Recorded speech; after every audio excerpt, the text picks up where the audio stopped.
morning. Mostly higher trade across the ag space here overnight. Fresh news rather scarce at the moment, so I think we got the higher energy prices as the main driver for the higher trade in the agricultural markets. We did see new contract highs overnight in the spot RBOB contract, spot crude oil and heating oil. Crude oil is currently resting just below its June high from last summer at 78.40. Escalating war in the Middle East also threatens to disrupt the flow of fertilizer as plants in the region shut down, while the Straits of Hormuz, the conduit for roughly a third of the global trade of soil nutrients, that does remain closed. Urea prices over the last week have shot up about $80 a ton to $550. Export sales later this morning. We did see the Reuters poll late yesterday. It does show traders expect very little changes in the ending stocks, U.S. ending stocks in next week's WASDE update. Weather-wise, rains in northern Brazil will continue to slow the remaining soybean harvest and second crop corn plantings. The near-term outlook in southern Brazil is dry, with better chances for rain here in week 2 of the outlook. Argentina weather, that's trending wetter in the north, drier in the south. And the south is the area that could still benefit, I think, from good rains. Heavy rains continue to track across the southern Midwest here in the U.S. and up and into the eastern Corn Belt. Cumulative totals looking forward now over the next week, 2 to 5 inches are expected from the southeastern plains along the Delta through the central Midwest and eastern Corn Belt. Much lighter totals to the northwestern third of the Midwest.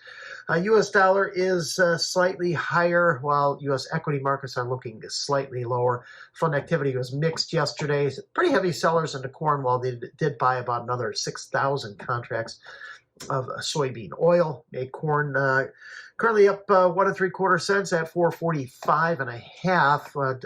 It is holding within yesterday's range.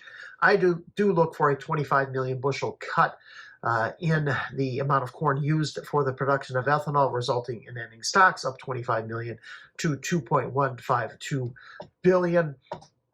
Export sales later this morning expected to range from about 30 to 65 million bushels. For now, corn has rejected trade above that 450 level, that the May contract. In the beans are up 1 to 2 cents in the beans, down fractionally now in the meal, while bean oil is up another 40 to 60 points. New contract high in the May bean oil contract as it looks to extend a higher close to a 9th consecutive session. It's a 18-month high on the weekly charts. I still find it unlikely that China will buy more U.S. soybeans with the current pricing dynamics. U.S. is about 75 to $1.30 above Brazilian offers into the summer months. That said, however, I don't see any changes to the export forecast next week. I see ending stocks going down 10 million bushels as a result of higher crush. Also look for some reduction on the bean oil usage for biofuel production, likely shifting into other domestic usage or higher stocks as policy uncertainty has led to low usage here in the first third of the marketing year. Export sales expected to land between 10 and 35 million bushels of beans, 2 to 400,000 tons of meal, and little oil expected to be sold. Canadian canola acres expected to come in just over 22 million acres.